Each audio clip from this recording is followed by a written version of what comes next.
It was with a heavy heart that I presented the news 3 days ago on October 17th that EA shut down Visceral Games. I think they were far and away one of the most underrated studios of the past decade, best known for their work with the excellent Dead Space series. Not only were these quality titles, they sold pretty well to boot. That is up until EA decided to enforce their own will upon the studio by making them implement microtransactions in the third game. Dead Space 1 went on to sell 2 million copies and has been met with widespread acclaim. Dead Space 2 sold about 4 million copies and was also met with widespread acclaim, while Dead Space 3 would only go on to sell 605,000 copies and received mixed to generally favorable reviews. Before Dead Space, they had also worked on well-received oldie but goodie titles like Lord of the Rings: Return of the King and the third-person 007 game Everything or Nothing, both of which were well-received despite being adaptations of movies and such. The last game that they released was Battlefield Hardline, but this title wasn't as well-received as other entries in the series,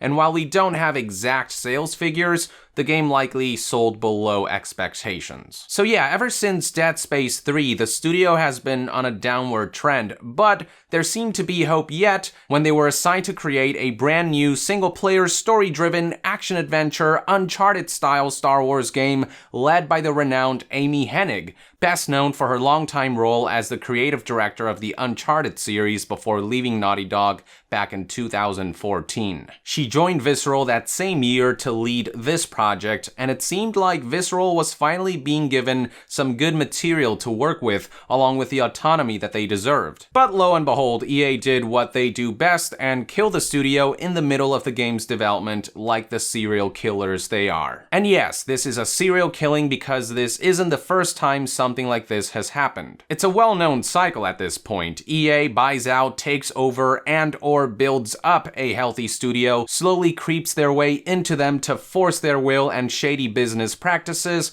and once they have finished sucking the life out of them, they spit out the remaining husk. EA gets to keep the studio's IPs and take full control of them, defile them however they wish with their scummy antics, while the studios and people who built these franchises up get to bite the dust. It happened with Maxis, the renowned creators of the Sims series, a once great IP that EA has dragged through the mud. It happened with Pandemic, the original creators of the Battlefront series, also a once great IP that EA just shit on, especially with the latest fiasco involving pay-to-win loot boxes. And now it's happening again with Visceral Games, a studio that built itself up from its origins as EA Redwood Shores before EA choked the life out of it. What we have here is that Visceral Star Wars game is now left in the hands of one of EA's own internal studios, EA Vancouver, and according to their statement, the game is undergoing a complete makeover. Here's what they said. In its current form, it was shaping up to be a story-based, linear adventure game. Throughout the development process, we have been testing the game concept with players, listening to the feedback about what and how they want to play, and closely tracking fundamental shifts in the marketplace. It has become clear that to deliver an experience that players will want to come back to and enjoy for a long time to come, we needed to pivot the design. We will maintain the stunning visuals, authenticity in the Star Wars universe, and focus on bringing a Star Wars story to life. Importantly, we are shifting the game to be a broader experience that allows for more variety and player agency, leaning into the capabilities of our Frostbite engine and reimagining central elements of the game to give players a Star Wars adventure of greater depth and breadth to explore. The implications are clear. Phrases like tracking fundamental shifts in the marketplace and an experience that players will want to come back to and enjoy for a long time. As well as we are shifting the game to be a broader experience that allows for more variety and player agency, and reimagining central elements of the game, clearly point to a shift from a linear single-player focused game that you can finish in a dozen or 2 hours and have a blast, to some type of open-world multiplayer focused game that enables them to implement exploitative microtransactions, loot boxes, or anything of the sort, and turn the game into something they can keep milking money from for years on end. The most popular theory right now is that this game will basically end up being a Star Wars version of Destiny, and I honestly don't think this is too far off. The Games as Services initiative is something that EA has been pushing for quite a while now, so it wouldn't be surprising to see this new Star Wars game head in that direction as well. EA will likely take this awesome concept of a Star Wars game and just desecrate it, fine-tuning it to maximize profit rather than to maximize a positive player experience. It's exactly what they did with their own rebooted version of Pandemic's Battlefront, and the cycle repeats itself with Visceral Games. With that said, here's something interesting worth noting about the project. Rumor has it that it was apparently in a lot of trouble before EA decided to intervene. This comes in from a tweet by Jason Schreier, an editor for website Kotaku who's done a lot of great investigative video game journalism in the past few months and years. He tweeted, "I feel like I should clarify that despite today's hot takes, Visceral's game was not canned because it was single player, from what I've heard." Then, when another user asked why EA released such a weird statement, Jason replied with, "Because investors don't like hearing the project was a mess."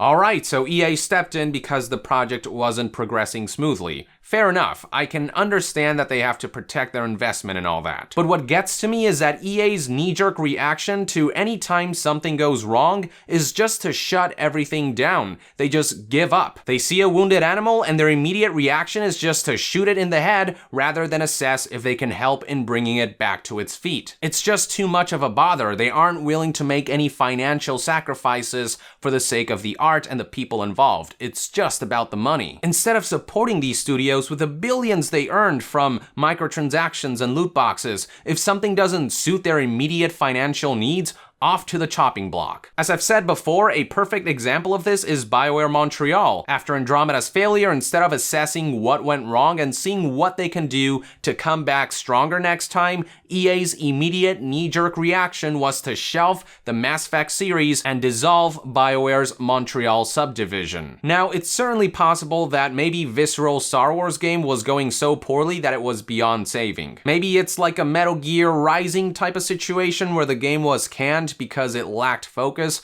but then another studio like Platinum came in to give it direction and mold it into a cohesive final product. But here's the thing, what EA is doing here goes way beyond giving the game focus and direction. They are completely butchering the game's original concept. Their statement clearly states that they are essentially canning the idea of a story-based linear adventure game in favor of something that will have people coming back for a long time and that goes in line with fundamental shifts in the marketplace. It's not about maintaining the project's integrity, it's about maximizing profit at the expense of the player experience. No matter how I look at this situation, I can't think of any excuse to defend EA. I feel like assuming Visceral Star Wars project really was in that much trouble, they intervened in the worst way possible by outright scrapping the project and the people who worked on it. By the way, ex-Uncharted creative director Amy Hennig, the original lead for the project, may not even be involved in this Star Wars game anymore. When asked about her status, an EA spokesperson simply responded with, "We are in discussions with Amy about her next move,"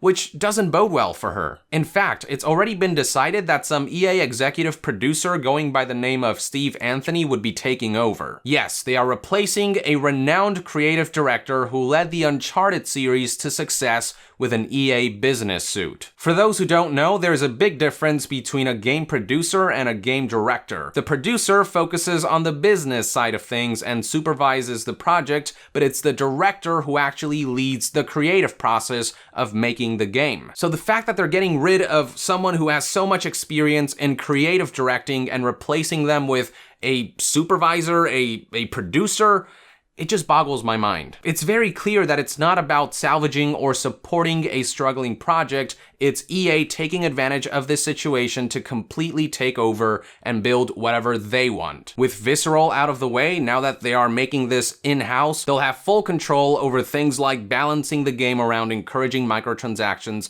and loot box purchases and whatnot. It's infuriating how little fucks a giant gaming company like EA gives about the actual art of making games. To them, games is a medium for profit. It's a market to exploit rather than enhance. And I get that video games are a business, but there needs to be a healthy combination of respecting the art and making profit. There needs to be that balance. If you focus too much on the art and forgo marketing and business elements, the game will probably fail. But in focusing too much on the business side of things and casting aside the art, yes, you might make profit, but it'll just pave the road to shitty experiences. Which is exactly what many AAA titles have become. They look great and they play great even. They are technically good games, but they're just shitty experiences. They are bogged down by these shady business practices. And unfortunately, EA is just one of those companies that doesn't give a fuck as long as the money keeps coming in. Which is why this Star Wars game, based on EA's statement and based on their history, will likely suffer a similar fate.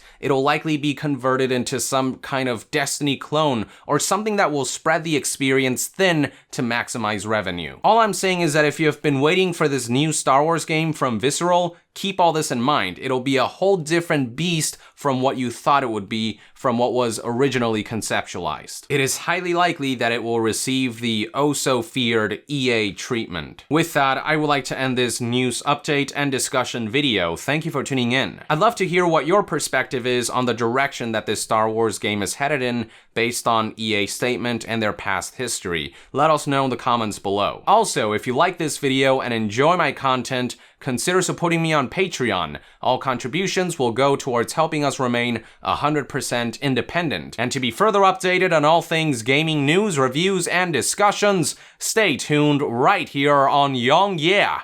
I'll see you guys next time. Young out!